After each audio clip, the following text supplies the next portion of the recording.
And let's cross live now to Barrister Deji Adeyanju, human rights lawyer and civil rights activist. Sir, welcome to the program. Can you tell us more about the accusations being put forward against the River State governor? Why was he targeted, do you think? Thank you for having me on the show, and it's a pleasure to join you all the way from Abuja in the nation's capital. Yes, it's in my mind, the reason why the governor and the River State Assembly were targeted is extremely political, because, there's a threshold, a democratic threshold, stipulated in the Constitution under Section 305 of our Constitution, 1999 as amended, that while it is considered that the President and Commander-in-Chief has the powers to declare state of emergency, however, there is a constitutional threshold, which is more or less like a condition precedent in that section, that there must be certain grounds for the declaration of the state of emergency.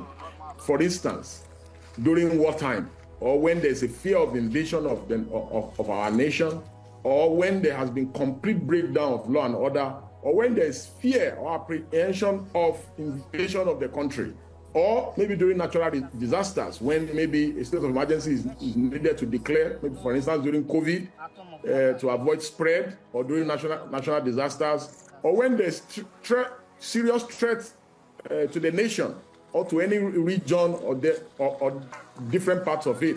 So then, if those things are present, then that threshold will have been fulfilled and the condition precedent will have been met. Then the president cannot declare state of emergency in line with the provision of Section 305, and the president must seek and get approval of 2/3 majority of the National Assembly. And even at that, even when the state of emergency has been so declared, rightly declared in line with the provision of the Constitution, that state of emergency does not serve as a stay against the governor from performing his constitutional duties as governor, because the governor, just like the president, is an elected official by the people. The governor cannot be suspended so moto via a press conference by the president.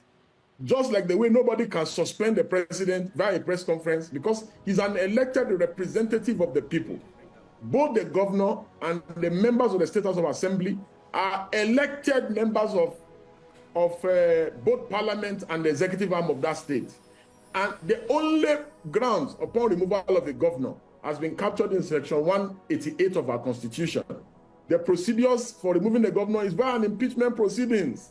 That has not been done in this case. The other exceptional circumstance where a governor might be removed is by the courts during an election petition proceedings or a pre-election matter.